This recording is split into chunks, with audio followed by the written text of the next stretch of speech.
figure out how to say those things. Yeah. Alek Robaszkiewicz. There you go. Now you got Yes. it. Yeah. It's good. You got it. Alek, we're live. Thanks for being on the podcast. Sure. It's pleasure to join you. We crossed each other's paths in a very unusual way. That is correct. Do you want to tell the story? Do you want me to tell the story? Well, I can start. Well, it involves Drake, so that's any that's story always... that starts with Drake is going to be awesome. Yeah. So I reached out to you, or maybe not even to you, but to your team. What was it? 2 or 3 weeks back, trying to get a hold of Elixir coffee. Yeah. And after trying to make a purchase with my Nestle email account, it clearly drew attention to what is this guy trying to do. Well, I guess anytime someone from Nestle, or we've had Starbucks, Nestle, Coke. Who else did we have? We had a lot of the bigger companies purchase Elixir. And when somebody in my team said to me, hey, so I don't know what you want to do here. Yeah. But Nestle wants to buy some Elixir. And I'm like, oh, so who is it from Nestle? And it ended up being you. And that is correct. Speaking of which, cheers. Cheers. I know you haven't had any. Yeah. You haven't had any yet, but I'm not going to tease you by telling you it really tastes very, very good. Yeah. I have to arrange for my shipment. But yeah, you contacted us and said that you wanted to get some Elixir, and that started a conversation. You know, somebody said to me, "Are you really going to let Nestle have Elixir?" And like, well, I'm going to have a conversation. I want to know why Nestle wants some Elixir. And so you and I got on the phone after some emails backwards and forwards, and we had a chat. And I was particularly drawn to your title. I had my Map It Forward hat on when I saw your title. You work in ideation and concept generation for Nestle. Is that correct? That is correct. Yes, I am based in Switzerland. Although the work that we do in our team is global. We're based here because historically this is where instant coffee and Nescafe brand is from. We're located in the location of our first factory that dates back to the 1930s. That's so cool. Yes, it's a big part of history. So I'm a part of a very small team of ideation and concept generation. We grew every month though. We are a multidisciplinary team. We have designers. We have people that are leading facilitators. And, if you want to innovate in coffee, you really need someone that has this coffee background. And this is where I come in. I joined 2 years ago now, almost 2 years ago, from coffee shops. So last 5 years before, I spent managing coffee shops in Nordics. How does it go that someone who's managing cafes in the Nordic region, and how does the connection happen? Nestle come looking for you, or you go to Nestle and say, are you looking for someone who is wanting to? Nestle was looking for quite a while as this team was being formed 2 years back, and my manager rightfully was thinking, we need to get someone that maybe is not the traditional type of person that Nestle hires, which mostly is food scientists, bioengineers, process engineers, chemists, biochemists, all that. And my boss said, let's try to bring someone that maybe does not have a background in that, but does know the coffee, and in the coffee category, the coffee shop trends are set by coffee shops and by the smaller companies. So having a little bit of an insight there could help us innovate better. And what did you bring to the team? Like, you know how to people in cafe, you know how cafes run, you know how people tend to want to drink coffee. How does that better equip you for ideation? Can you explain ideation for people who don't understand? It comes from the word idea, right? Yes. So great ideas don't happen just on their own. You can help people get the great ideas. Mm-hmm. And how does this work for coffee is that when we innovate, we tend to do it innovate through ideate. We do it through workshops. So we organize workshops, and our method is mostly design thinking. So our job is to put together a well-organized workshop that has a clear brief. What is the problem that we are trying to solve? And those problems could be big. It could be to, turn upside down our best-selling product in order to stay competitive. It could be to make a new range of products. Could be Coffee Mate, could be a Nescafe, could be any brand that we work with.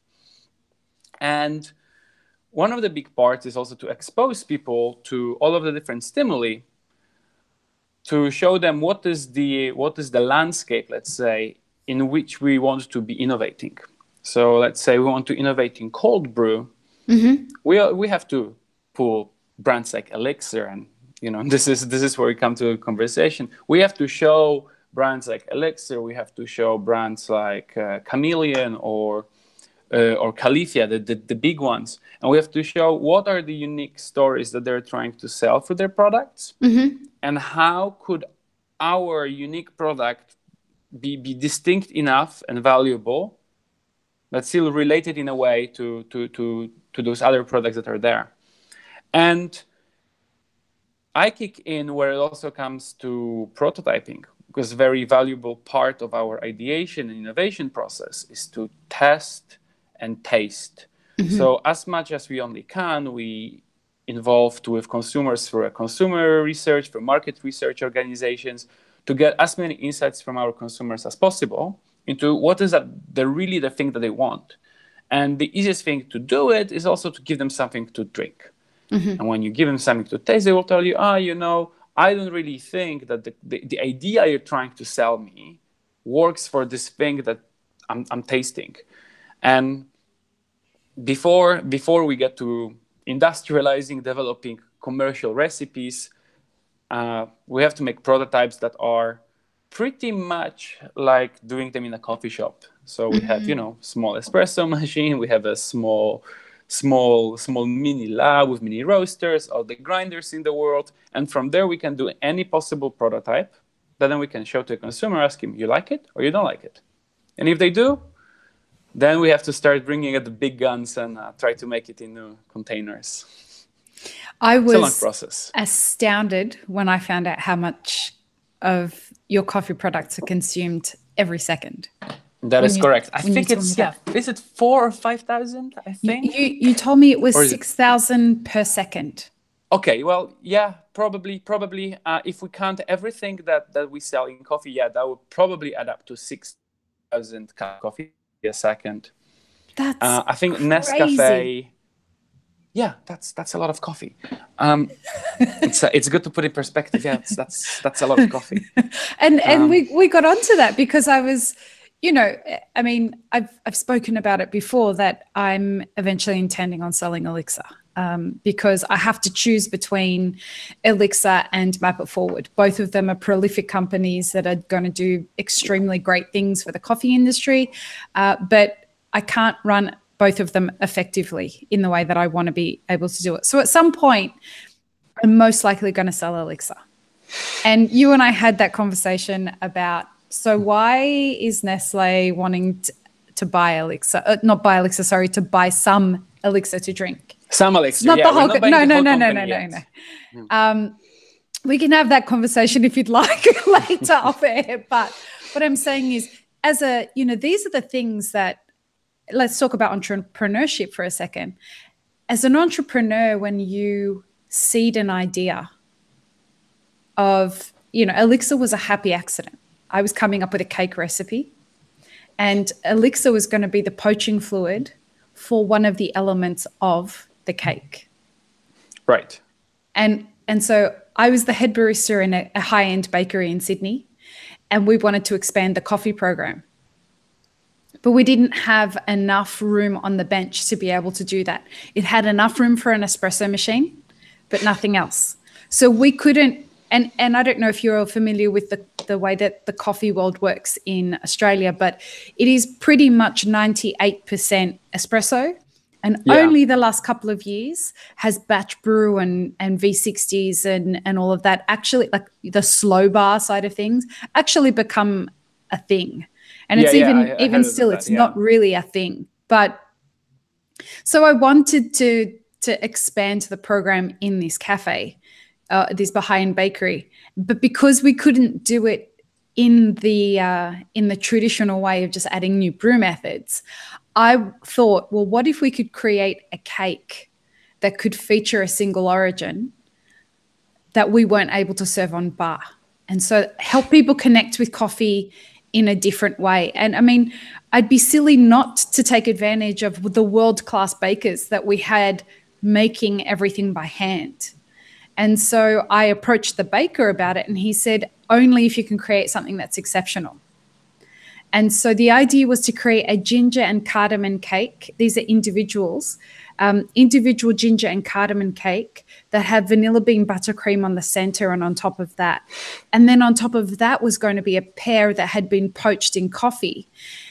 But what I wanted was, without using any additives, to have the nuances of the coffee expressed in the pear, so that if the coffee that we were using had flavor profiles like blueberries and cinnamon or some kind of spice, I wanted to be able to amplify the flavor profile of that coffee through the poaching fluid so that you could taste it in the pear without using blueberries or spice in the poaching process. Right. And at the time, I had been heavily, I was a musician releasing albums and stuff like that at the time, and really heavily into this idea of cymatics, and my background is science. And so cymatics is the science of the physical expression of sound. And so I thought, well, if cymatics is becoming a thing, why couldn't we use it for flavor? Why couldn't we use it to amplify flavor? And if we could do that, I wonder if we could achieve this cake that I was trying to create. So I created what I thought was I created the poaching fluid using a few. Drake was not involved at that point. Yet.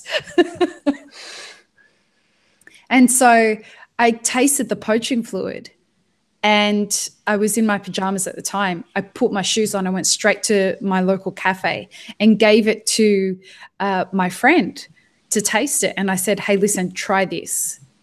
And I immediately knew that this was, having been an entrepreneur for so long at that time, I was like, this is the next thing in coffee.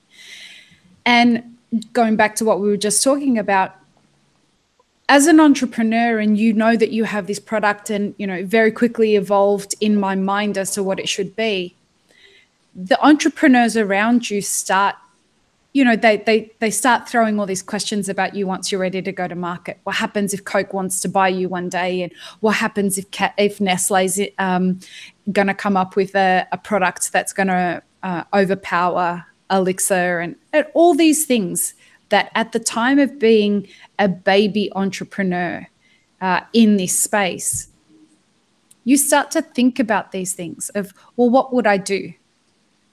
And it's I mean, it feels like it was 100 years ago, but it was only 4 years ago when I accidentally created Elixir. And the journey of the product development is very different to the journey of the entrepreneur in the same business.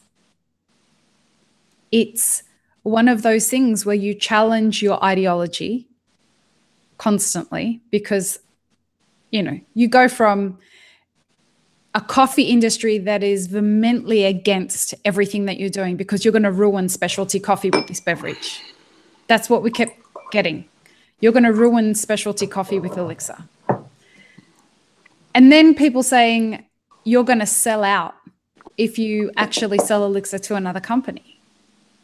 And you start to think of these kinds of different ways of approaching business that challenge your ideology as a specialty coffee professional, because specialty coffee does separate itself out from the regular types of coffee. We do tend to be very pompous and ideological about how fucking important we are, and we seem to be much better than everybody else. And it's not true. I mean, coffee's coffee, right? No, but yes. In the sense that like we're 5% of the fucking industry. Yeah, these numbers don't add up. Right? The 5% of special, it just doesn't add up. Like in terms of quality, like if we say that specialty is 80 out of 100 points, and then we look at the SCA cupping form, which, let's say this is the way we decide if coffee is specialty. If we score the coffee the lowest within the form, it gives you 72 points. Of course, you can go lower, but the scale starts at 6. It goes to 10. So if you score everything on this, yeah, no, I mean it's just the math. I think what specialty movement is about, with the care for the process, care for the origin, is wonderful, and I do believe that this could be closer to 5 or 10%. How many people actually care for it? Mm-hmm. How many people selling coffee care for it? Yeah, I guess that would be 10%. Yeah, but yeah, I think it's very difficult, and this debate comes very, very regularly around me for last year or so. What is really specialty coffee? Because brands like Starbucks technically buy specialty coffee, by brands like Costa, brands like ourselves. We do buy coffee that would score over 80 points on the scale, but does it make us specialty coffee companies? That's a whole different story. I don't know. I think specialty coffee is in this tough situation where they don't know where they're heading. I also think that the word specialty coffee should be removed from the whole equation, because it's no longer got a real meaning. You know, it's the idea of when its origin or the genesis of the word was awesome. You know, it meant something much more back then when it was created, because it was the birthing of, hey, let's separate ourselves out and start to focus on responsible sourcing and the way we treat our customers, and this point, like how we separate out what specialty coffee is versus what commodity coffee is, even though specialty coffee can be traded on the commodity market. But now I just think it's such a strange idea to consider that when people talk about specialty coffee, that they know what they're referring to. Well, or for them to assume that the person who they're saying it to understands what they're referring to. Yeah, and cares for it, right? Yes. Because this is the interesting thing, that in countries like Philippines, Malaysia, Thailand, people just love the flavor of Robusta. And it's some countries that love this stuff.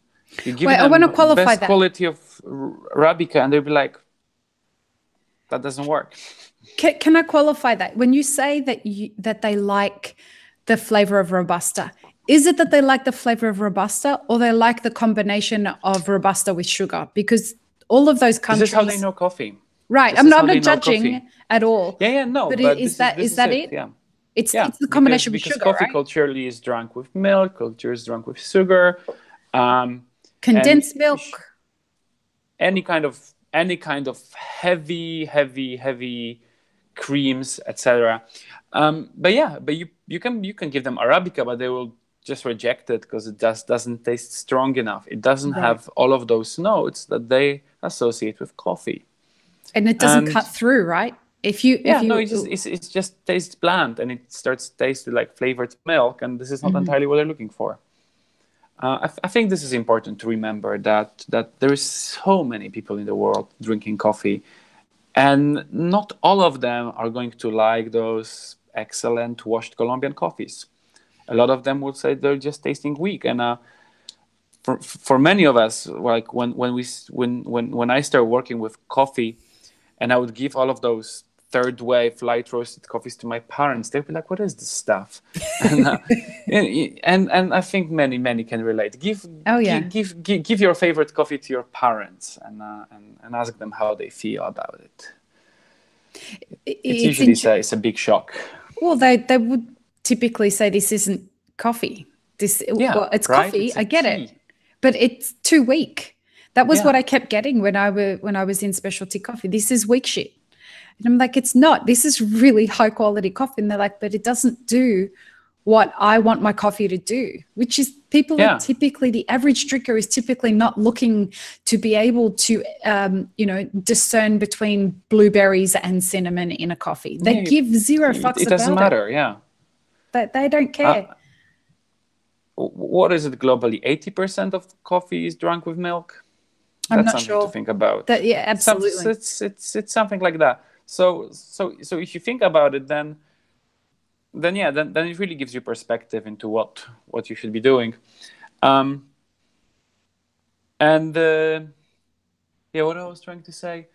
No, but this is exactly the thing, that if your consumer or your guest doesn't share your passion for this amazing coffee, sure, you can try to teach him, but at the same time you also have to extend this olive branch and try to do something for those guests that will make them satisfied and make them come back.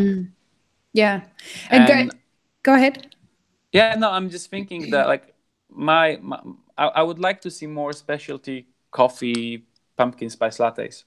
I think this is something that as an Australian, it was really interesting. We don't have pumpkin spice fucking anything in Australia, let me tell you. And so coming here and living here was very interesting around the holiday season, where you'd have everybody trying to do, in specialty coffee, doing the fanciest version and variation on a pumpkin spice latte, hot chocolate, pour over, Christmas blend, everything that they could to get pumpkin and spice in the same beverage was outstanding to watch. And as the owner of Map It Forward, who, we are all about professionalism, and people's idea that if you are serving a pumpkin spice something means that you're not being loyal to the specialty coffee idea of anything is ludicrous. Professionalism is about giving your customer the best version that you can create of anything that they want, as long as it fits in with the brand, your branding, as long as it fits in with what you're trying to do. But I am yet to see a cafe survive that offered 2 sizes, 1 kind of milk, and no syrups. We all know those cafes, that they like, we're going to be the best cafe in the world and we're going to tell you how you should be drinking coffee. And the response you're going to get is the response that every other cafe that tried to do that has done. Fuck you. Yeah, no, but look at the craft beer industry. I think this is where a lot of inspiration for specialty coffee comes from, because it's more established, and it's going through the same changes. Not so many years ago, but when it really became a thing, Brewdog, and let's look at the big brands of craft beer, Brewdog and their alike. They started with IPA, making one stellar, absolutely different product than anything else that was on the market. More intense in flavor, more bitterness, more finesse, and completely different flavor structure. And as people got used to paying triple, quadruple the price of a regular beer in a store, also those brands started experimenting and, going through the phase of single malt and single hop beers, the smash so-called, right? With like really single origin approach to beer. Now you go to a craft beer store and what you see at lot of actually flavored beers. Beers that were brewed together with cranberries, corn, Yes. whatever you want. Well, 10 years ago, the whole industry was built around not doing what other big brands are doing, and flavoring and making radlers was one of those things. Many years later, this industry is taking over again all of this stuff that had been in the mainstream for such a long time to a massive success. I think for the beer, it's the most exciting time ever. You go to a shop, you have 60, 70 different taps. They will rotate in a week. This is something coffee doesn't have yet. I hear a lot of people come to me and say, Lee, I want to open the coffee equivalent of a beer offering, so that I've got a lot of taps behind me, and I'm going to do the cold brew version of IPAs. And okay, I've talked a lot of people out of it. And the reasoning I give is there's probably 3 people in your community you can sell that to. That's not a viable business option, business model yet.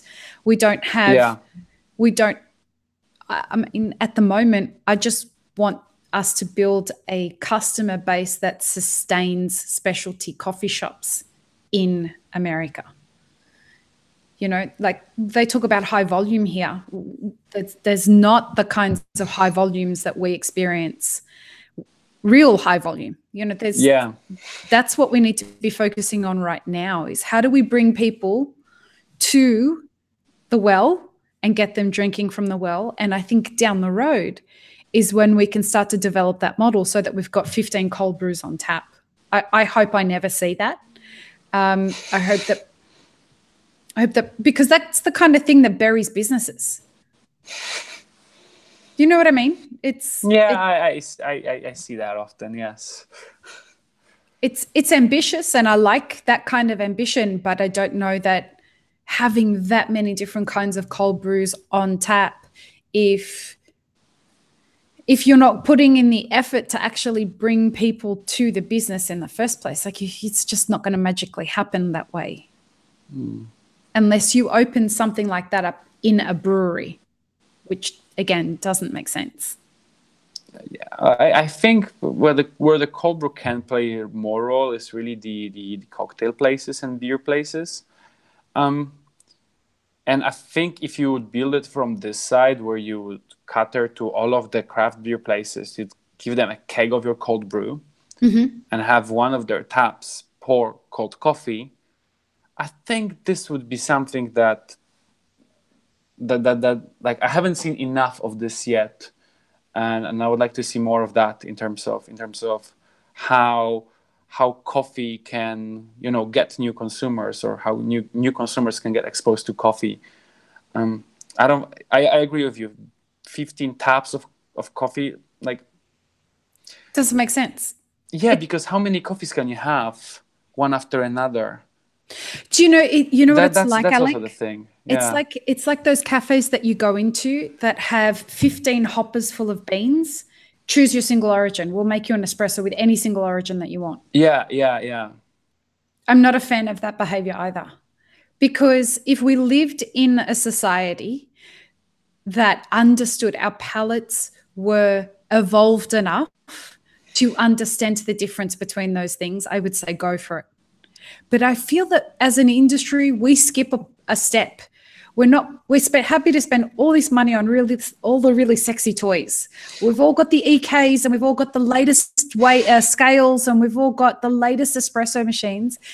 How about you delay upgrading your equipment for 3 years, and you take the money that you were going to use to do that and invest it in marketing? Yeah. I agree with you. Also, in terms of innovation in the coffee shops, most of what we really see is really not that exciting. Most of innovations really surround how could we make our service more efficient, and how many of those new brewers we see also on Kickstarter, every week you Google, you go on coffee, and there will be a new Kickstarter thing. There was this one new Australian thing that looks like AeroPress, but they say it's something completely different. Looks like AeroPress. And I really wonder, how is that going to change anything? How your plunge is gonna make my coffee shop expand? How will I attract anyone to my coffee shop because I offered this coffee made this way? I don't think so. I think there's a lot of innovation that is pointless or just not good. And where I'd like to see more innovation is in ways to market yourself as a business. I'd like to see that kind of innovation being something that we're focusing on as an industry, just as much as the quality of the product that we're producing. It goes back to, I had no expectation ever of having a long-term career in coffee. Honestly, I was preparing myself to exit coffee and be long-term in the music business. And I would never have ever released a product in the coffee space unless it was truly innovative and different. And Elixir is. There's nothing out there that tastes like it. There's no beverage, let alone coffee beverage, that tastes like it, which is why when people drink it, people are constantly saying, "Are you sure this is coffee? This is really coffee?" I'm like, no, really, there's only 2 ingredients in it, coffee and water. And to me, that's innovation.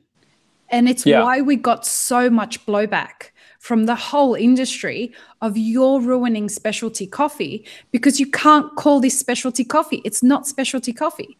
And the way that I was seeing it was, well, it's a coffee product and it's a specialty product. Yes, we use specialty product, but it is actually a specialty product. We've price pointed so that it sits in the category that no other coffee product can sit. It's an affordable luxury specialty product that happens to be made with coffee. But it really offended people's sensibilities with regards to their definition of specialty and to their idea of what real innovation is. And you don't have the right to come and fuck with our industry with your pretty little bottle and your sexy little product.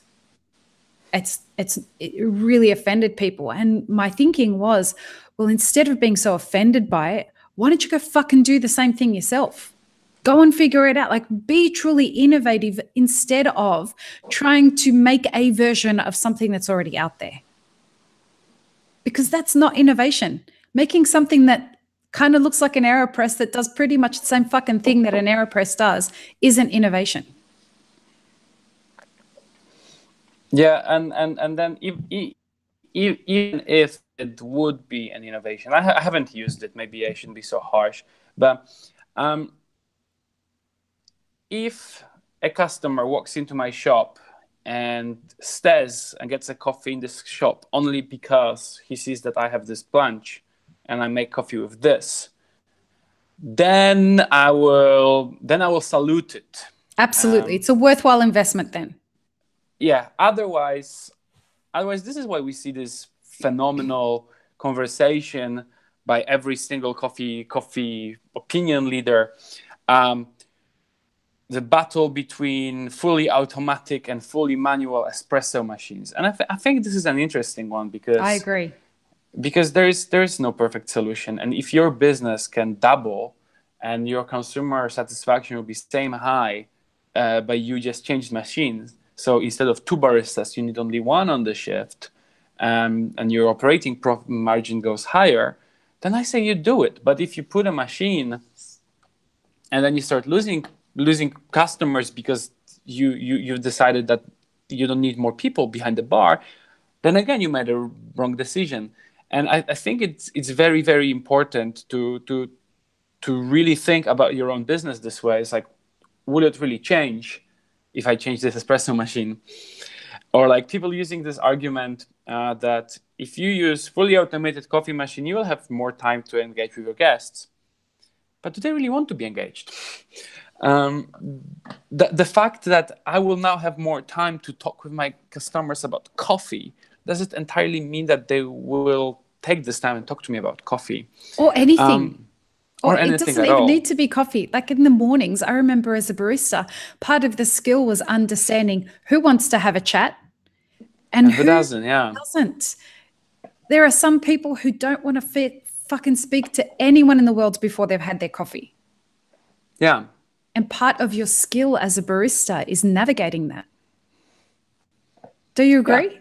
Yeah, yeah, sure. And I mean, I think this is where this technology can really be helpful. And if what your business really needs is, yeah, less stress from the baristas, because I don't know, because you have a high turnover, and we all know what a massive damage the high turnover is in terms of running the coffee shop, how difficult it is to get people to stay, and how expensive it is to train them, to make sure that they're all calibrated. If a machine can do part of this work and frees you of that stress, I say you go for it. But be careful, because at the same time, some customers might just not want to go there any longer. And I think if you look at demographics and different generations, as well as the shifting cultures that we're experiencing with the internet age and with the mobile phones and with apps and with all of that, I started to see, as in the later part of my career as a barista, a lot of the time people were standing there on their phones in the later years, over the 16 years I was a barista. In the beginning, everyone wanted to have a conversation. Everyone was there and they were engaging and they were exciting. We would make it a performance.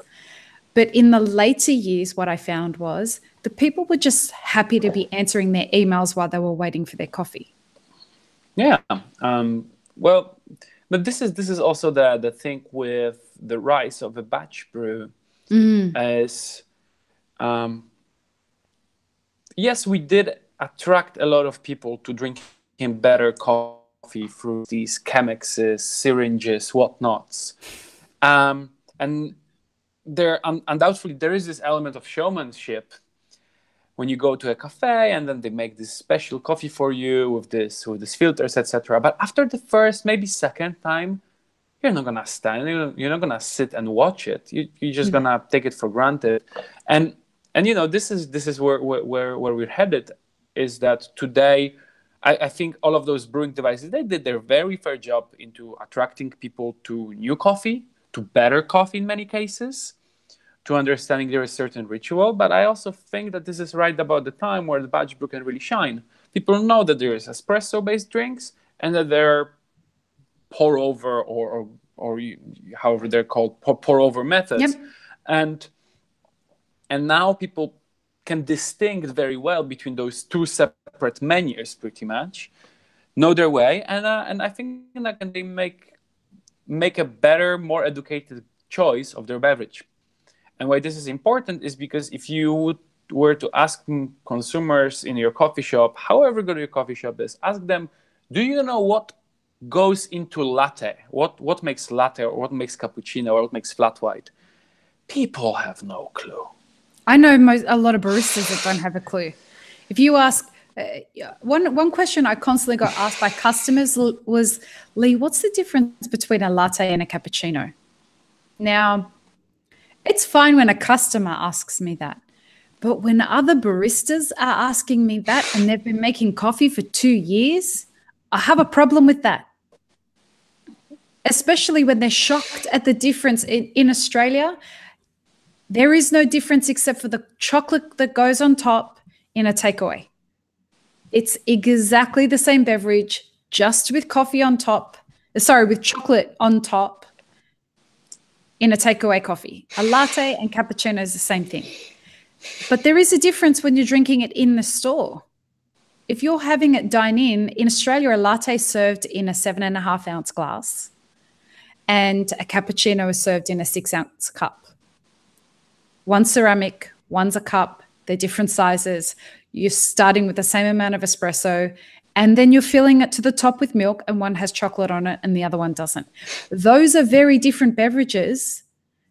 But if you can't explain that to me as a barista, I'm going to be concerned. Yeah.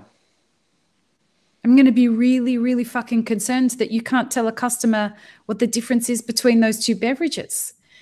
And listen, if you're a barista and you can't tell the difference between those things, this is not an acceptable time to not know how to go and find that out. Yeah. When we were puppy baristas, we pretended we knew everything. And anyone who was a puppy barista and is listening to this 10 years ago is nodding their heads. They know. We all pretended we knew everything. We also didn't have access to information the same way that we do today. There's so much information out there. Back in the day, you could get away with saying almost anything because nobody would challenge you. They wouldn't have internet on you. No. Now I can think about it. Yeah, the stuff that you heard when you would go to a coffee and shop you said ask a barista something 5-6 years ago, even 5 years ago, I'd be like, look, dude, the stories I could tell you of how we just assumed we knew, like a ristretto that ran for 10 drops of a ristretto. That was the best way you could drink coffee. And we believed it because somebody else told us that. So we tried it. And it's like, it tastes kind of sour to me, but apparently that's what everyone says is good. So I'm going to drink. Right. It was a different time. And I feel like now we can't have those excuses. At the end of the day, what we should be doing is listening to our customers, figuring out what they want.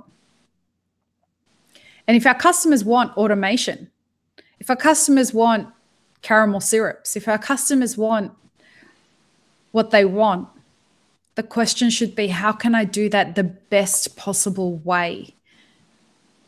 Yeah, like one of the great examples of brands doing that is Donna, doing the chai and the turmeric syrups. I've not heard of these companies. Tell me about them. Donna Chai, I think they're based in New York. Okay. So they started a couple of years back making this excellent concentrates for chai and for turmeric. So essentially a mix of spices in a beautifully done, beautifully labeled bottles. Pretty much looks like you could take it from the Aesop Cosmetics. And I think that they've really cracked this niche. Like, people want chai, people want turmeric, and people want this healthy, excellent products. And if we found a way to do it at a scale, we found a way to distribute it to cafes, then this is great. It's one of those brands that I really like to. I like to look at them visually. It's a striking brand. Flavor-wise is very stellar, and I think they're doing well for themselves now. That makes me really happy. Yeah, I think they're doing quite well. Every so often you could see that they're looking for area manager for their new sales point. So I think that's good. That's awesome. It's not a cheap product, but it works. And if that works, then I think they got the SCA Best New Product. in okay. I'll massive check them in out. Seattle last year. Yeah, it's definitely a good one. I mean, I think that our industry suffers from this tall poppy syndrome, this idea that if somebody does something that's different or does something to stand out, we have to cut them down because that's not the ideology of what specialty coffee is about. So I, as someone who is with my product going completely against the grain on that, I think if more brands focused on how they can combine a great product with great messaging through their branding, whether that brand be your coffee shop and the way that you deliver service, which is a part of branding, or whether it's the packaging and that's how you decide to display your branding. I don't know that we're putting enough focus on that as important a part of the product as the coffee itself. Yeah, I agree with you. I think a lot of brands at the very beginning, or a lot of roasteries at the very beginning, they would underinvest in their packaging, and And I think it's noble in a way that they believe in their product being so good that they would just take a paper bag, put a scoop of coffee there, and try around and sell it. But yeah, I absolutely agree with you that packaging is something that is absolutely underplayed. But in terms of research, there is only so much you can do with limited resources. So I understand that it could be a big thing for a small company to invest in a really unique packaging, but I really think that many of those companies don't even take one more step that they should in order to make it stand out. It's what's that step? The packaging that they should be taking that step. Yeah. I think. I mean, overall, the packaging really gets great. There is some creative companies like Barista Parlor. Mm-hmm. They had this thing where they would put the coffees into those little cardboard things with a plastic cap on it, which I find is super. What you have Blue Bottle putting this coffee now in cans. Mm-hmm. That's also quite interesting. Colomb also is doing cans, the pre-ground cans. And do you know what's going to happen though?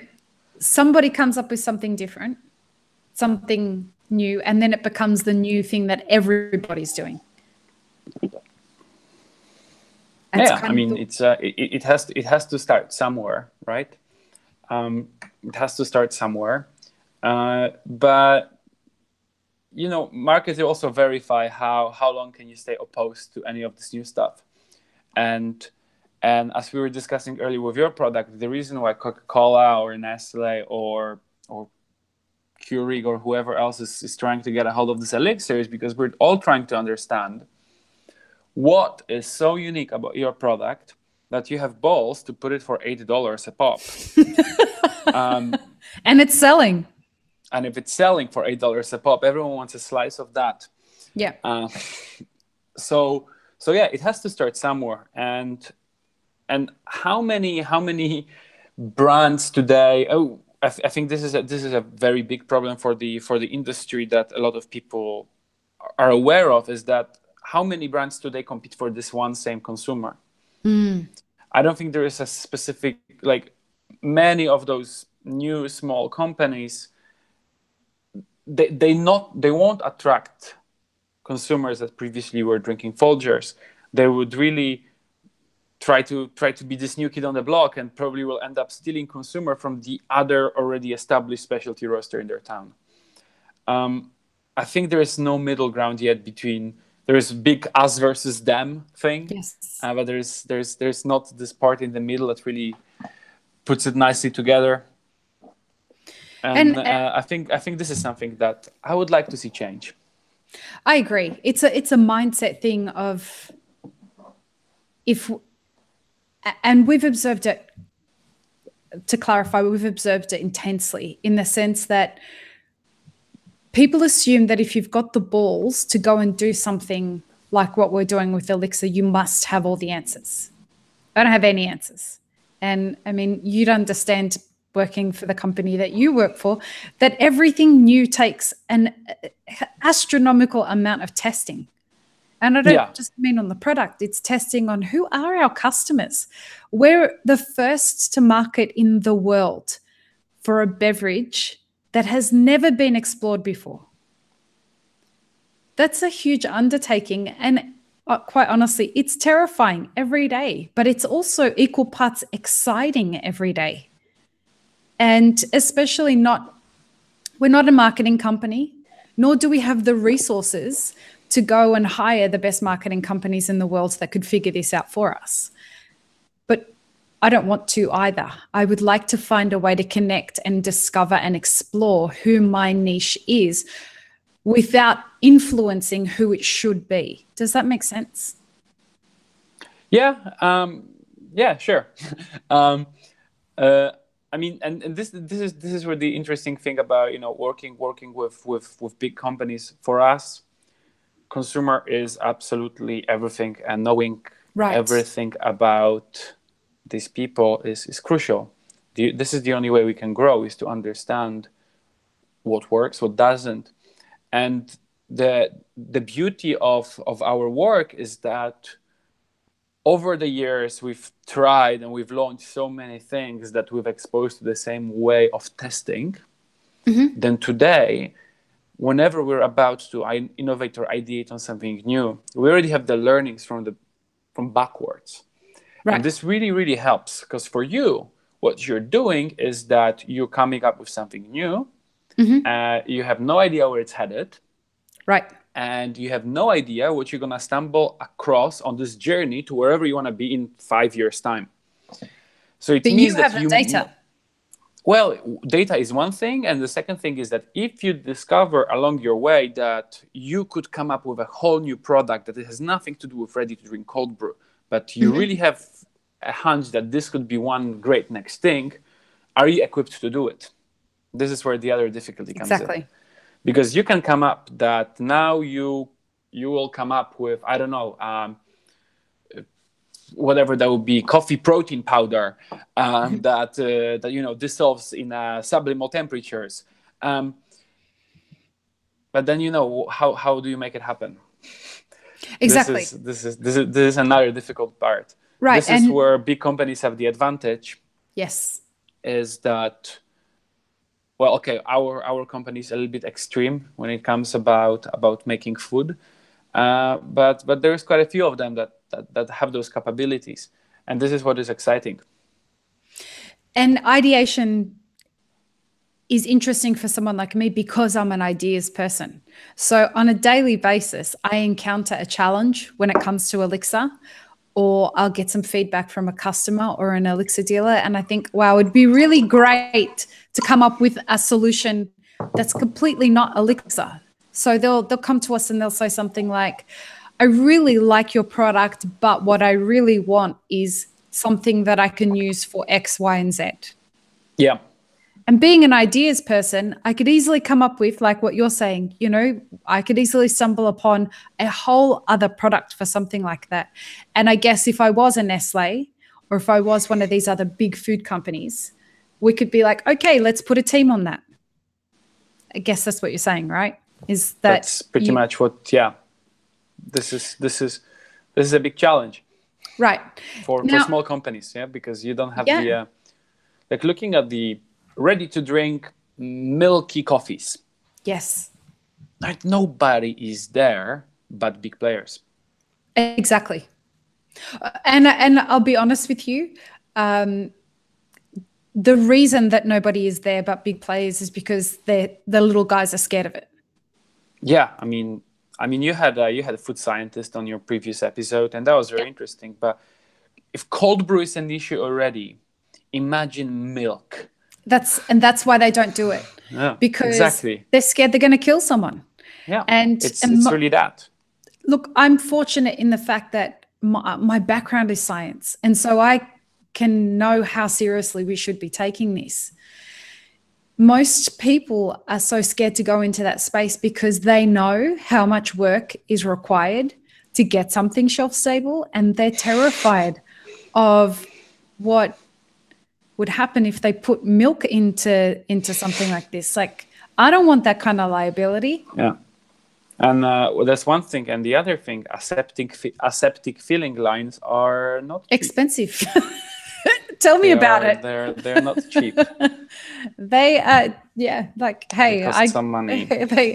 And if you don't want to set up your own, and let's say you want to go to Tetra Pak and have them fill, do your stuff for you, the volume that's required. The volumes are required are difficult, yes. You've got to build a big business. I want to go back to something you were talking about with regards to volumes and understanding customers and knowing who your customers are, and the luxury that a company like Nestle has with a history of customer research or consumer research. I had been listening in the very early stages of Elixir. I had been speaking to a lot of people who had built big businesses, friends of mine who had then gone on to sell those businesses in very innovative spaces. A lot of it was in mobile technology.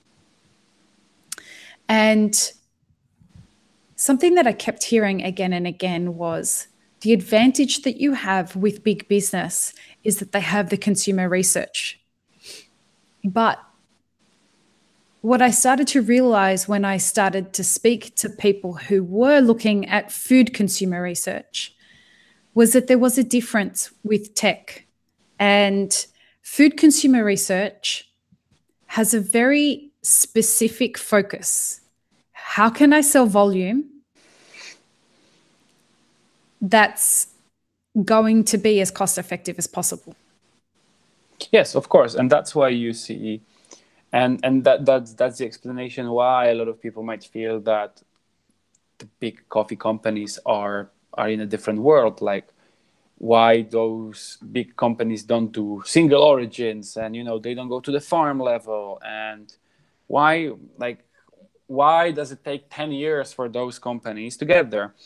It's because you'd be surprised to see how little consumers know and what is their vision of coffee really. And then you might realize that it really takes a village to vote for an idea, right? It quite literally takes a village. Fucking tell me about it. Honestly, I'm sorry to put it that plainly, but if there's anything that is going to kill me, it's this company. Like, I thought the music industry was hard work. Birthing an absolutely innovative idea, taking it to market. Start small. It cannot start with a big company. You cannot start with a big company because we have to apply the same way of researching it. And the way we use has been working for us so far. And you're correct, it's very different from tech. Because tech is also one of those categories that is solely built on innovation. The whole idea of this business is that I'm going to give you something that you have never seen before, and therefore you should buy it. When the first iPhone came out, like you give it to a consumer, ask him, they have no clue. They wouldn't compare it with anything. This is the elixir thing. You give them something, and they are like, sure, it's great. But it also really depends how do you ask the question, because if I ask you to compare it to something, then I wouldn't even get a good result, because half of the people compare it to potato, the other half will compare it to coffee. And do you know, that's our greatest challenge right now is how do you describe something that nobody's ever tasted anything like before? You make 10 more of this. It's the Apple way.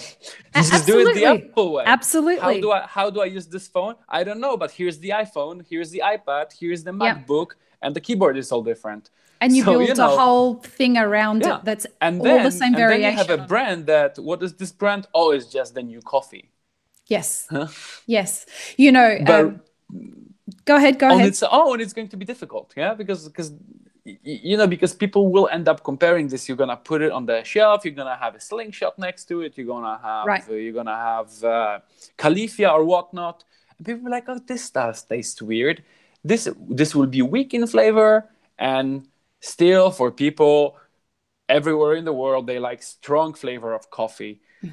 So that could be another challenge, right? Well, how do you sell this light liquid? And everyone, in the industry, everyone's like, without even having tasted it, it's just watered down cold brew. It's not watered down cold brew. This is the final product. This is it is made exactly this way. We don't water anything down. The assumptions that are coming for people before they've even tasted it, then they taste it. They're like, oh, this really isn't watered down cold brew. It's a lot more complex than I expected it to be. It's not strong. We've never said that elixir was strong. Yeah. But it's delicately complex, which is new in coffee. Yeah. It's very, very different. And so when it came to describing it, we get this question a lot. How do you describe elixir? And I'm like, you can't. I could tell you it tastes like strawberries, but that would mean it would need to taste like something that you've tasted before, and it doesn't.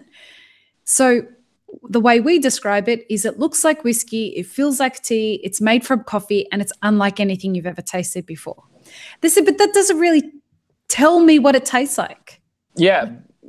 Do I drink it instead of whiskey or instead of coffee? Right? Or But then somebody tastes it, and then they come back and say, that was the perfect way to describe the way that it tastes, which is just so interesting. And I guess what I'm trying to say is we're going through that phase, and I want to qualify that by saying it's all scary, all of it, in the best kind of way that an entrepreneur wants it to be scary.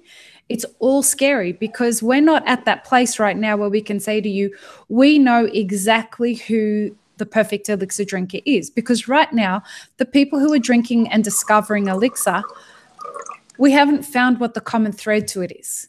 Because the person who wants to drink elixir is very different from the person who can afford to drink elixir every day. And as a business owner, these are all things that we need to learn how to navigate. Yep. And so that's why I say it's very exciting and it's terrifying at the same time. But so should anything be that's actually really innovating. That's why you're doing this. Yeah. You know, that as a business owner, that's why I'm a business owner. That's one of those things I've spoken about in our workshops about there are experiences as a business owner that you cannot pay for. There's no amount of money in the world that can substitute what it feels like for me to walk into a cafe and see someone I've never met before sitting there and enjoying a bottle of elixir. There's no... How much does it retail for in a coffee shops? $8. $8. Yep. Like it might be $8.09, just depending on what the tax is, if there's any taxes. Here in California, there's tax. But the $8 in Australia, there's one place in Australia that retails it for $14. US dollars, 14 Australian, US dollars. which is Australian. 10 bucks, 9? It's more like 11. Oh my God. Yeah. And, you know, that's a restaurant. My thing is that we are nowhere near the point where we have understood who the elixir drinker is. We know some common threads of it, but it's not going to be somebody that drinks Folgers every day, right? Yeah. We know who it's not. We know that it's not someone who comes into a cafe and says, I just want caffeine. That's not what's going to happen.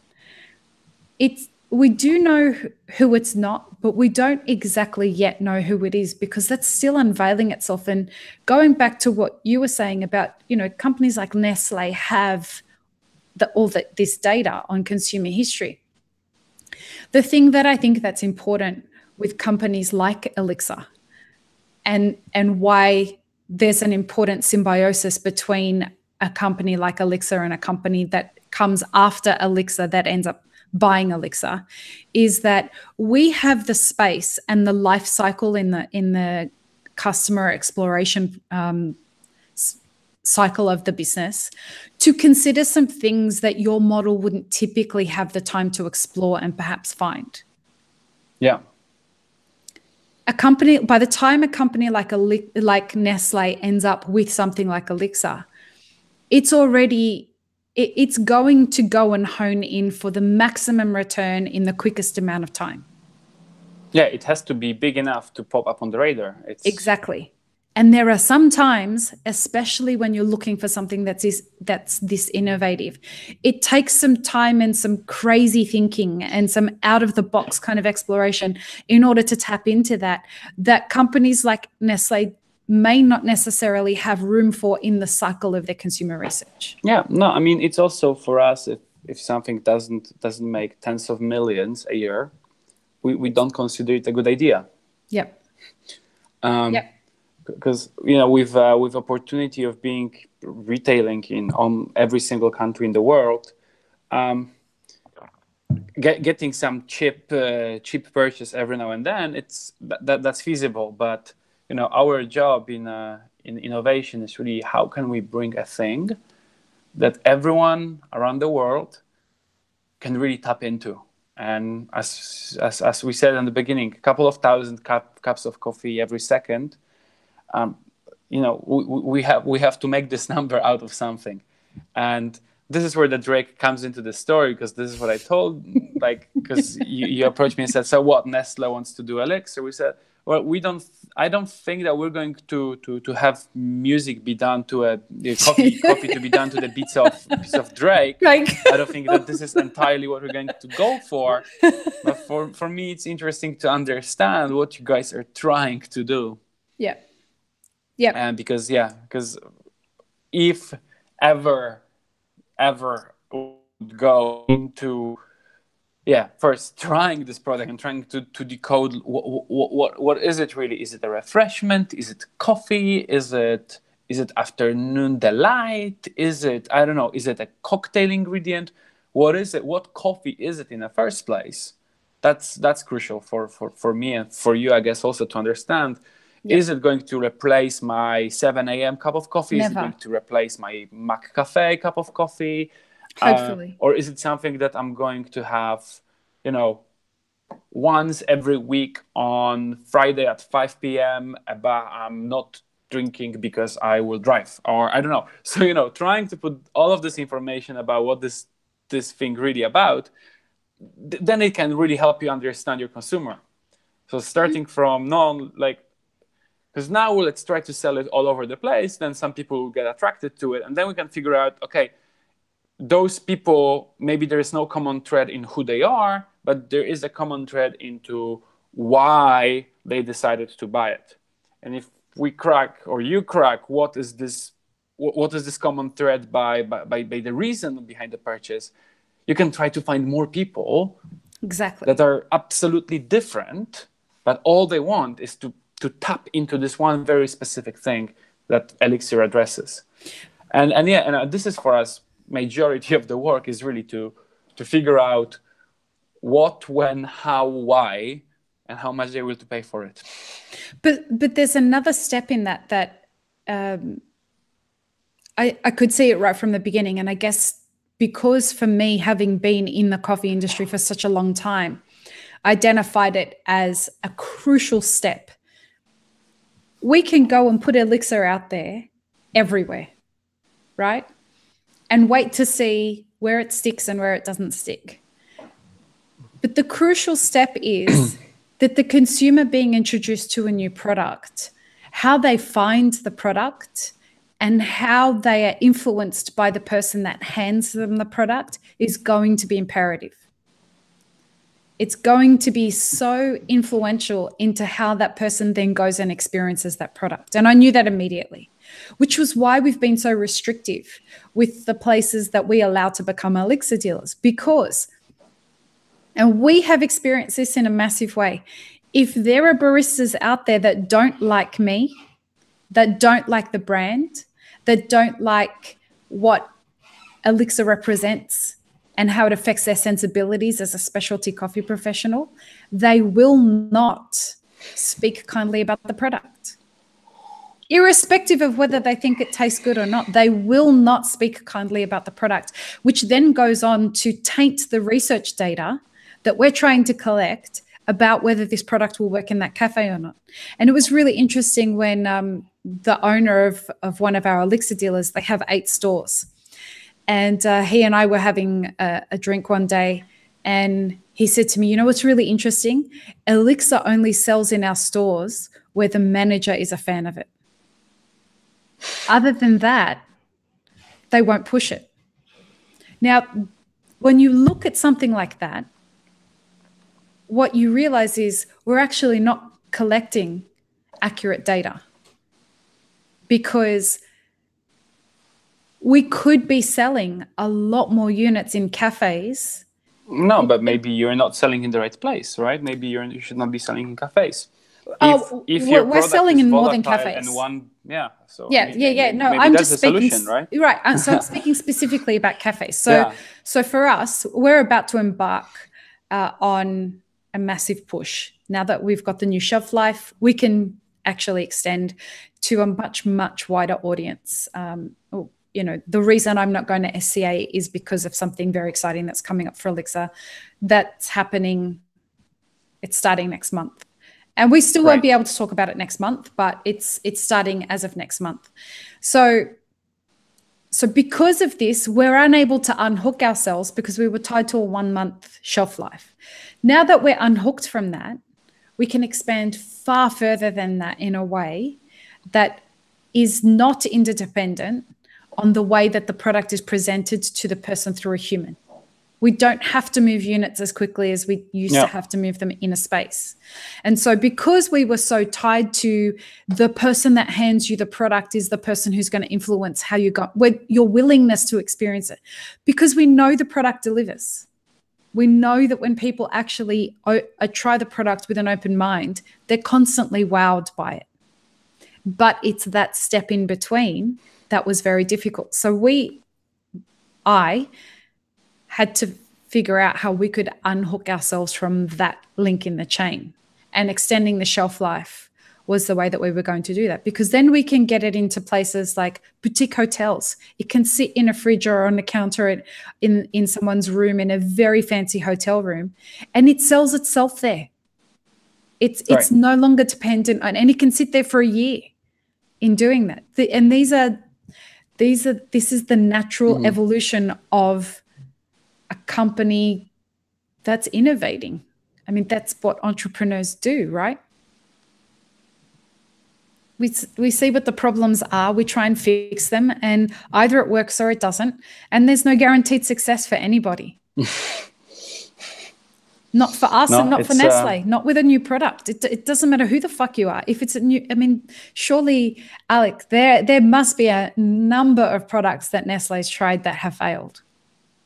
Well, majority. I mean, this is kind of, we go through.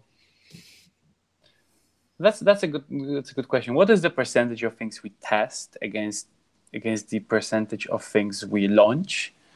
And I mean, some of the products where we launch, they're great, and they are great for a year or two, and then we have to pull them off. And sometimes it's the other way around. Sometimes we had something sitting for a couple of years, deciding to pull it off, and somehow magically the tides have turned.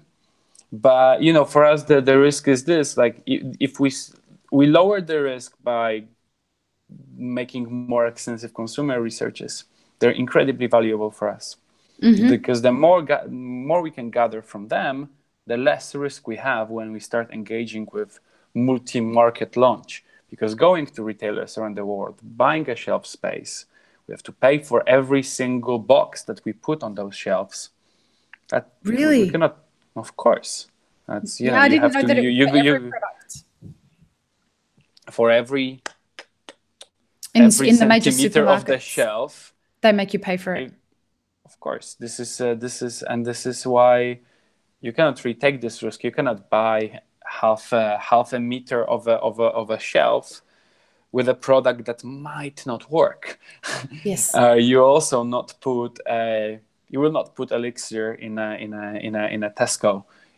You will not Never. put. It's not for that. Exactly. No. You will restrict yourself to the areas where you will succeed. We try not to take this risk in the supermarkets. We try to do it through the consumer research. But I think my gut feeling would tell me, don't hold me on this number, but I think we go through 50 times more ideas than products that we launch, at least concepts. So it's a lot of work to get something out there. That's why we also need a volume, because it takes us a lot of work to come up with a set of ideas, set of concepts, of which, and often we set ourselves up for doing it this way, that we will present you 15 concepts, of which we would like to move forward with 2, maybe 3, and only those we would start developing, and then we'll discover what are the difficulties on the way. Maybe the technology is not there, maybe people change their mind, maybe the markets that after all, they're responsible for handling this product, for selling it, for putting it on the shelves. We develop, they sell, they might pull off. So before we get to this very moment of this finally sitting on the shelf, we really need to do a lot of work. And this is where the process of ideation is kicking in, and that's why we have to go through a lot of ideas, a lot of concepts, and one will hatch. Have you listened to do you listen to podcasts? I do. Do you listen to Freakonomics? Yes, I do. Yeah, I do. They released an episode last week on where do ideas come from. I did see this one. It's on my list. Listen to it. Yeah, I think you really enjoyed it. I listened to it last night. I'm sure I will enjoy it. I thought voice is very calming. It is, right? It's very calming. They speak to a bunch of different people. Where do good ideas come from? Have a look at it. It's I'm a naturally creative person. I write music and release things. Well, that's a part of my old life thanks to Elixir. But Elixir in itself and being in business to me is a very creative endeavor. And in order to be creative, you must have ideas for creativity, which was why I was so fascinated by your title anyway, was because you're somebody who has skills in coffee, but you clearly have skills in coming up with ideas and you have techniques for doing that. We help people come up with ideas more than we try to turn it into how many people can we involve in creating ideas. Today, the problem is for many of us that 99% of ideas come from 1% of people. Yeah, wow. How could we turn it away? How can you turn it around? How could we get everyone involved? So 100% of ideas comes from 100% of people. We have all of those facilitation tools. We have all of the ways of doing workshops. So we would expose you to the right information at the right time for you to have the idea or a seed of an idea. We'll also make sure that you're surrounded in a room with people that share this passion, or maybe quite a contrary. We often put people together that have absolutely opposite feelings about things. We'll put a poet next to scientist and have them figure this one out. Because that's the only way. Maybe somewhere in this mess, something will come up to life. Then it's our job to refine it, steer it into the right way. And it's a lengthy process. There was, you're going to love that episode of that podcast because they were talking about exactly that. There was a very successful advertising agency, and I'm going to fuck this up in the way that I describe this, but you'll listen to the podcast episode anyway. There was an advertising agency that was something an O, and the O in that advertising agency was, it was 4 people, and the O was, I think, Osborne. And he had a theory that if people come up with ideas, you should not challenge those ideas and ridicule them. And that is correct. Actually, and this is, and I thought that's absolutely how I would go about it. The podcast goes on to say that the latest research from Harvard challenges that theory. If you're in a room of people who disagree with a particular idea, challenging that idea, ridiculing it, or whatever, however you end up, whatever natural creative process of unpacking that, is more likely to reach an outcome that is something that's tangible than if the ideas are not challenged. Yes, that might be correct. But at the same time, when you challenge the idea, you will by default challenge the person that came up with this idea. And if you ridicule this idea, this person might take it so personally that this person will not come up with any idea for next 4 days of your workshop. Right. So that's the coin you have to flip. Exactly. You might ridicule idea and it might come out that your outcome will be better, but it's more likely that you will put this person out of the workshop for the whole week. However, so this is where nuance is a beautiful thing, and I wish our culture, our universe culture, generationally wasn't trying to push the idea of nuance out of communication. So if we can qualify, and this happens in coffee a lot, where people feel attacked and so they become very passive. If we can if we can bring people together with the idea of this is going to be a space where you're going to be challenged, and that should not dissuade you from continuing to come forward. I would suggest that if somebody is in a space for a workshop to present ideas, becoming ridiculed should be something that they'd be prepared for, right? I mean, I'm not saying ridicule them, like make fun of them. I'm saying, and they did use the word ridicule, and I think that they should have used a different word, and challenge would probably be a better word, in my opinion. Ideas need to be challenged, and they need to be presented by people who have the skin to be able to be challenged with their ideas. No? Yeah, I see this point. I think you are right, but I also see there is another part to it. It really depends what stage of the idea that is. If we are ideating, and if we are throwing hundreds of ideas at each other for something to stick, I think ridiculing or making fun of is the worst possible thing you can do. But when you come to me with a concept, with an idea that is refined, and you really want a feedback to make it grow into something big, then it's a whole different story. Then I don't want your positive feedback. I just your challenges. But I think it is a very thin line. Let's coming back to what is the outcome. Like, why do you come to me with an idea in the first place?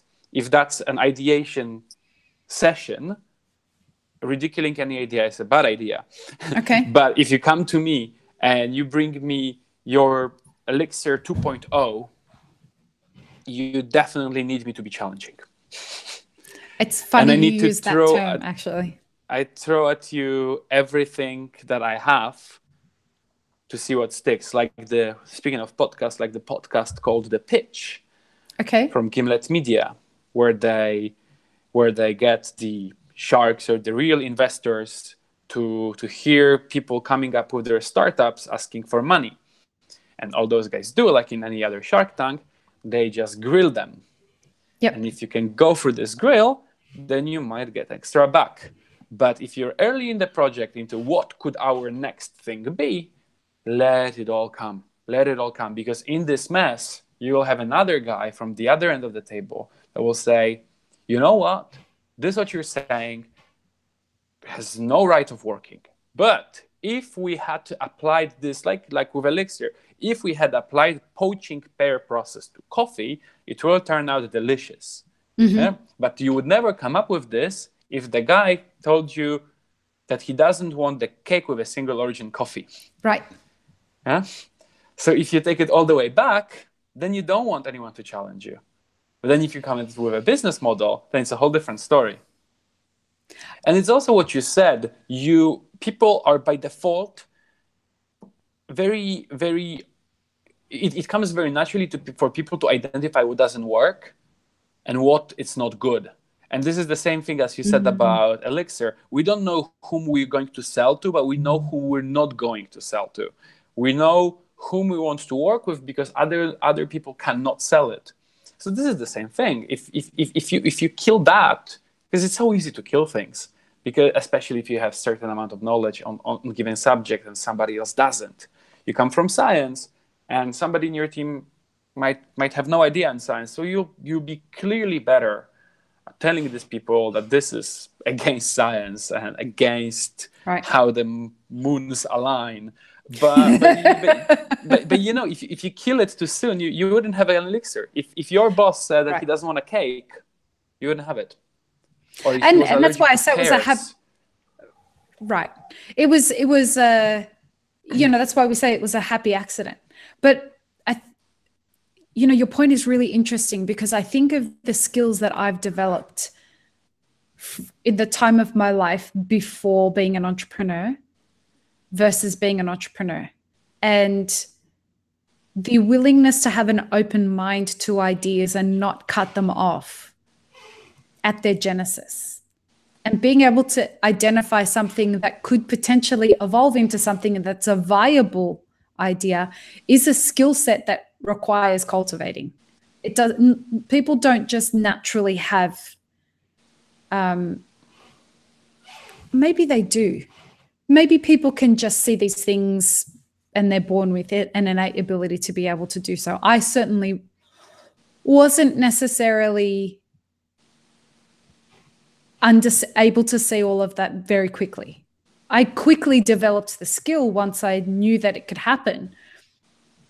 But it's definitely helped me as an entrepreneur look at something and not kill it and be able to say, well, okay, what I need to see here is if we have a challenging point, take, for example, the fact that if we have elixir dealers who don't like me or don't like the product, they won't sell it.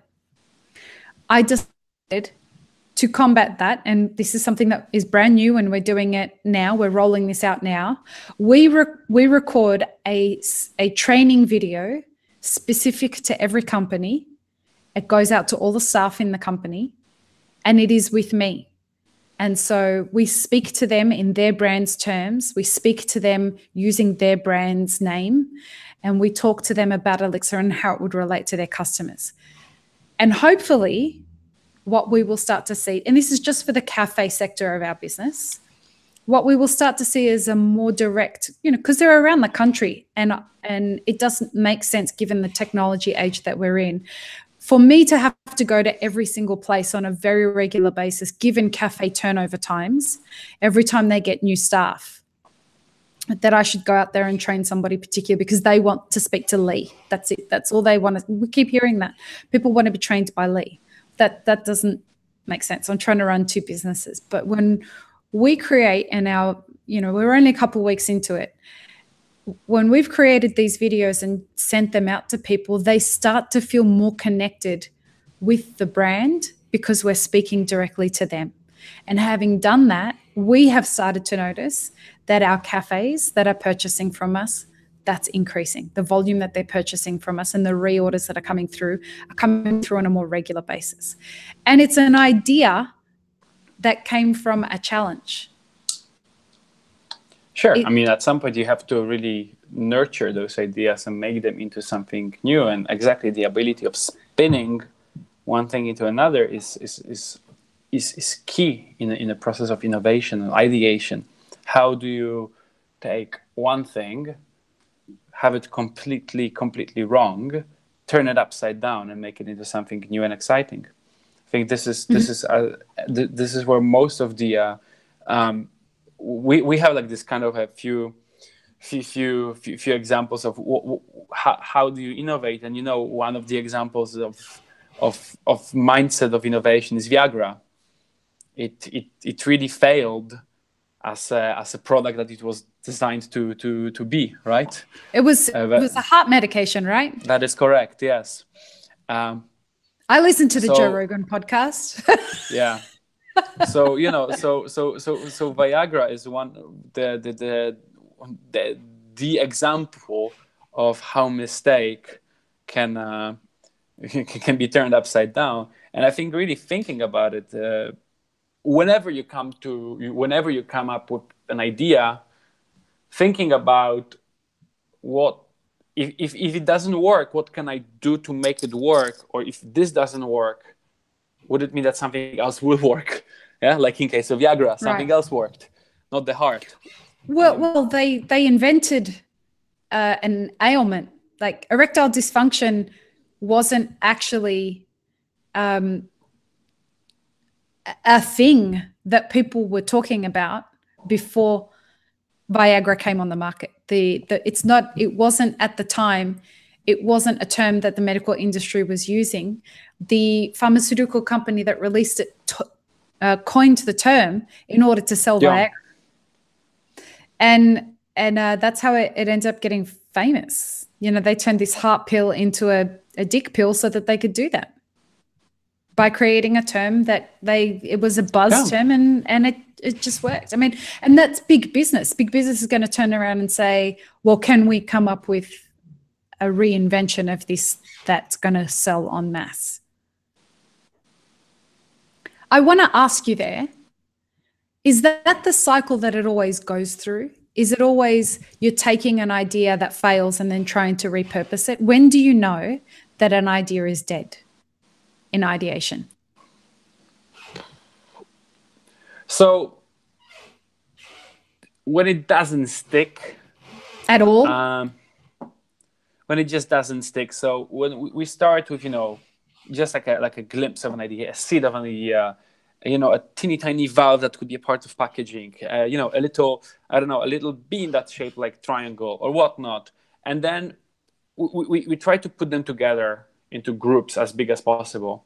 The things that are related, let's say we design a product. So we put all of the ideas that are together about packaging. One's about product itself, the one's about the route to market, and digital around. We try to put it together. We map all of those seedlings of an idea in one place, and then we look at them, and then we try to categorize them, make a snowball out of all of those little seedlings. And as we try to mash it all together, one after another, some of those ideas will just keep on falling off. Oh. Just by default, because we have to start broad. We have to really diverge, be everywhere. And then you start slowly building a concept as well. Why, what is it? Why would I want it? And how is it made? And then you start picking up from those ideas into making concepts, into something stronger, something more tangible, something that I can present to you and have you on board.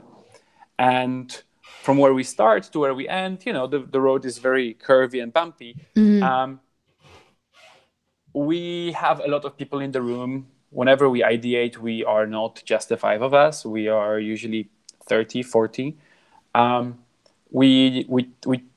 With the primary selection, we trust our own expertise into knowing this. We vote ourselves on the best ideas.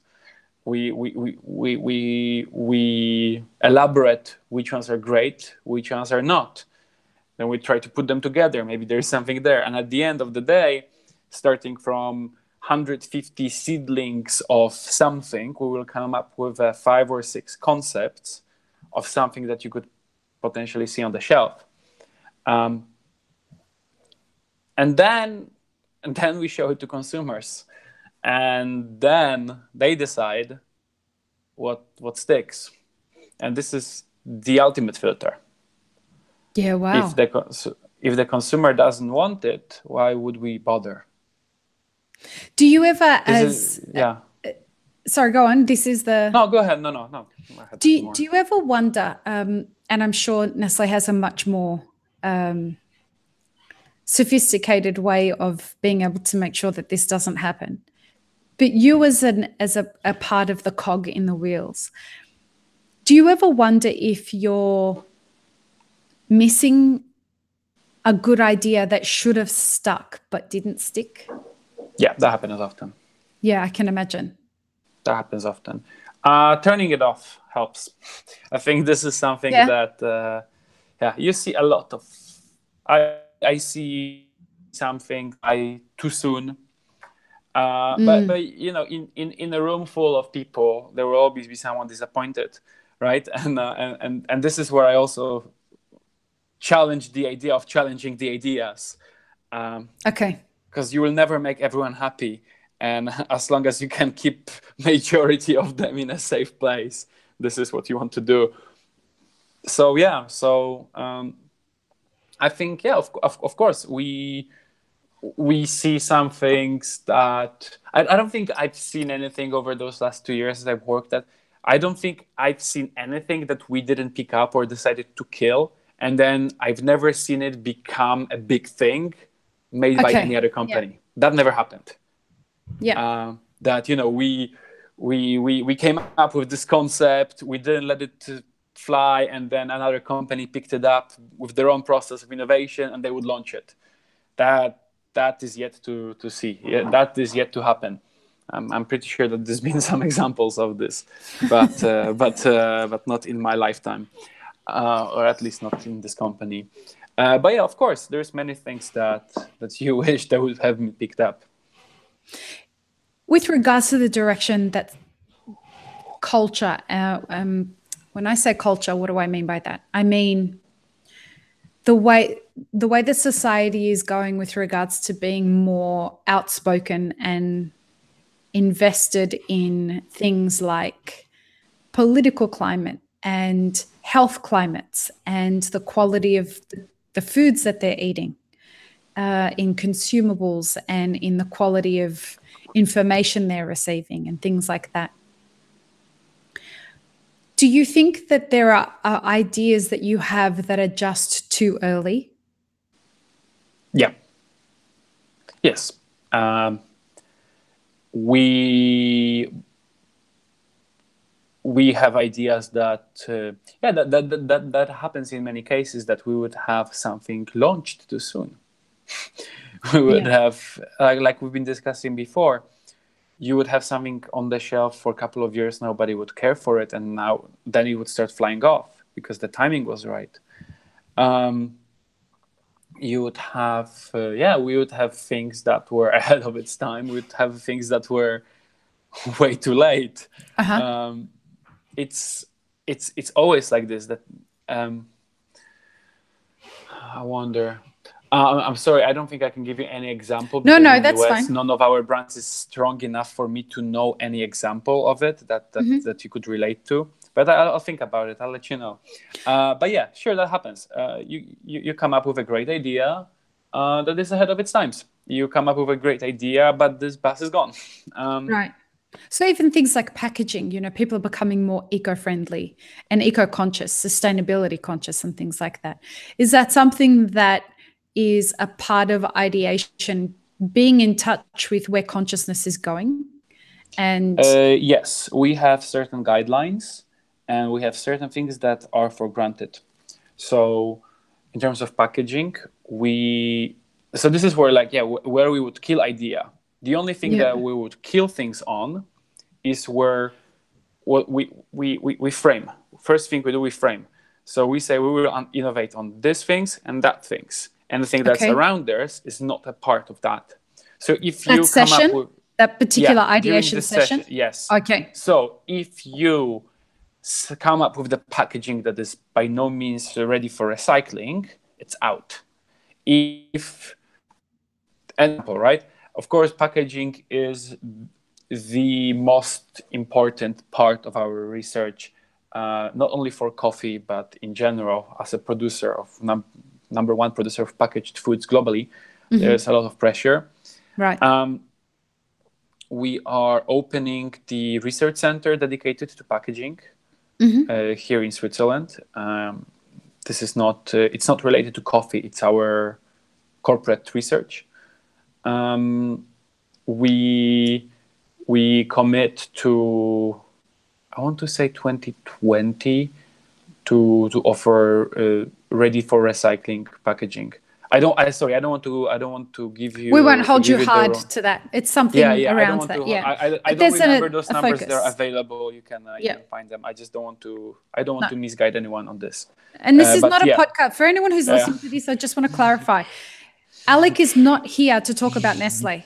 We are not here talking about Nestle. We're talking about stuff, and Alek happens to work for Nestle. This is a conversation about ideation and stuff like that. So he cannot be held accountable. These are his personal. Yes, thank you. No problem. This is his personal thoughts. This is not a representative of Nestle, even though he is a person who works for Nestle. So please don't be putting any backlash on Nestle because of what Alek says today. You are now officially off the hook. What did I say? Nothing. What did I say so far? What I said to the media. No. I know that these things can be difficult, so, and I really appreciate that you're here. I just want people to be aware that please don't go and talk to other media outlets and be like, so Nestle says by 2020, they're going to be launching a spaceship into the moon because of some sort of packaging facility they're going to have in Switzerland. No, that didn't happen. I think we're gonna let this one slide. But there was some approach to roasting coffee in space that I saw earlier last week. Really? Yeah. You got to send me that article. Some Arab company, I believe it was Arab company, that wants to roast coffee by by jetting it all the way to atmosphere, and then Oh, really? Flies down, it's gonna heat up, so it's gonna roast. It'll heat up, but it'll also probably disintegrate. Well, that's where the technology kicks in. Yeah, that's right? That's the ideation. Their job is to keep it together. Yeah, that's the technology. Yeah. But going back to what you were saying, so you guys are focused on your footprint with regards to consumables and packaging and how that's affecting the world, etc., etc.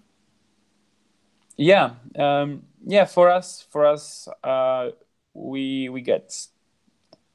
impose on ourselves very strict guidelines in terms of what packaging we're going to use for our goods, and this is where the big companies can really make an impact, because we can invest some of our research into actually finding out better sustainable solutions. Nespresso being a good example of having 100% responsibly, sustainably sourced aluminum, which I didn't know it was not really a thing, but they can commit, and this hopefully will change the world for better. Let me preface this question by saying, if you need to not answer this, I am completely understanding of you not being able to understand, explain or answer this, because you are not the green coffee buyer for Nestle, and you don't have all the facts for that. But when you say responsibly sourced aluminium for those of us who speak with an Australian accent, so is that a focus of doing business for big business? Is it good business to make sure that you're responsibly sourcing everything in today's evolving economic and consumer markets? That being able to responsibly source, so from what I've learned having this podcast, buying coffee is a lot more complex and convoluted than any of us in specialty coffee really want to believe it is. There's absolutely an astronomical amount of coffee that's grown and purchased across the world, and 95% of it is consumed through or purchased through the commodity market. When Nestle does buy coffee, do you know how it goes about making those decisions? Is at the when you were talking about framing that? Yep. Is everything framed with responsible? It has to be purchased this much. The farmers have to be paid X amount. We have to do. These are the specifications. Like, do you know what that framing is? Yeah, the framing is rather strict, and given the volumes we buy, we have responsibility to audit ourselves as much as we can, also audit our suppliers. So this is a part of a strict program that our suppliers. We don't own farms. We buy coffee the same way as every other company buys it, just a little bit more of it. A little bit. Just a little bit more. But, we work with the big commodity groups, big commodity traders, and we also work directly with those institutions in the coffee producing countries. We have certain rules that have to apply to the coffees we buy. We have to have a transparency where it's coming from, where's the farm, etc. But also, what are the labor conditions on the farm? What are the irrigation and the pesticide methods that are used on this farm? So when, of course, a lot of people say, those big companies, they can say whatever they want. Well, the truth is we can't really, because we are so big that we really, really, really are in a spotlight, and we make sure that everything we do is clear. We audit our suppliers all the time. So when we say that our coffee is organic, or if it's free of child labor, it is, and we have an opportunity to back it up. In many cases of the small companies, that might be a little bit more difficult, right? Because you don't really get to see it. Is it that same argument that people use? Not an argument. We're not arguing. So is it that same that same kind of philosophy? I guess. People who eat organic. I'm somebody who only eats organic, and I hear other people who purchase organic saying you're better off purchasing organic produce from the big supermarkets because it actually has to be organic if they say it's organic. Absolutely. Absolutely. It's the same with kosher, halal, any other certifications. Yeah. I wonder how many coffee roasteries that produce organic coffee, USDA. I mean, I don't know if USDA requires the same thing as in Europe, but I know many cases where roastery in Europe sells European certified organic coffee, but their site of production is not certified organic. So how does this one work? Right. So because they buy organic coffee, but then you also have to process it in an organic certified plant. That doesn't happen often. Well, I know how it works in Australia. I'm not sure how it works here. I'm going to find out, and I'll send you an email. But I know in Australia, if you want to sell organic coffee, it must, even the scoops that you use to scoop the coffee into a bag has to be labeled for organic production. It cannot be used to scoop coffee that is organic, not organic. So I know in Australia that's definitely, and it's a big problem because you have to have a whole other separate, you can use the same roaster in Australia, I believe. I'll check that as well. But the equipment that you use, the scoop has to be organic, all of it. I know that in Europe you have to follow specific rules, and it came to my attention that not everyone is always following it, but still puts the label on. I know that we have a little bit more responsibility with it, because then again it comes to the same thing. If a small roaster somewhere in north of Europe is not gonna do it, nobody's gonna chase after them. If the big guys would do it, then look, a tweet could ruin you. If in the sense, look, if somebody tweets something that they were able to prove Nestle did incorrectly, and it starts to go viral, that's the shit that it's never good. It's never good. It's not good press, and it can ruin brands. Like, it may not necessarily ruin Nestle completely, but it may ruin the product that you're talking about. That is correct. It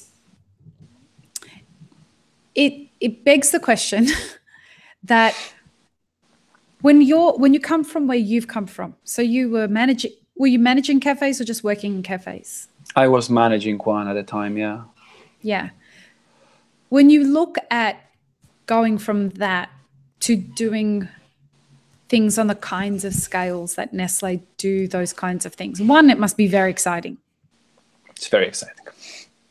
But on the other side of it, it must be just the same kind of thing, just on a grander scale. Yes and no. Yes, essentially all we're trying to do is finding a way to get as much delicious cups of coffee to as many people as possible. Right. So at the very core of it, we're doing the same thing. We want to have more happy people drinking good coffee. The size of it really is different. The problems that those volume have are significantly different. Yes. If you go to, I tell you, like, every so often we ideate, prototype something on a slightly bigger scale, but yet let's not call it commercial. 150 bags of one single coffee. And you start calling those suppliers, and they don't have that much. So Yeah, because when you look at the offer list from your commodity trader, from your specialty list, and then you look at the amount of bags that they have for this micro lot, and then you apply your size on it. After you read through 5 pages, and maybe you'll find 1 or 2 coffees that actually fit both your volume and your price range. So right. It's very different problems, right? Yeah, I mean, we would have to have the suppliers put on hold like a couple of hundreds of bags for us till we decide which 100 we take. It's a different size of a problem. And as someone who works in ideation, do you find that sometimes you can apply a lot of the problem solving strategies you had as a cafe manager in your current job? Some. Yeah, I yes. Figured. Problem solving is problem solving, right? To some extent, yes. As a cafe manager or a person working in a service, what you really learn a lot that can be applied later on is like, hey, I have a problem and I need to solve it pretty much straight away. So the sense of urgency is something that you learn, and then you will start applying. Because in a coffee shop, there is no way that this is not gonna work. Yeah, your shop depends on everything working correctly. Minute to minute.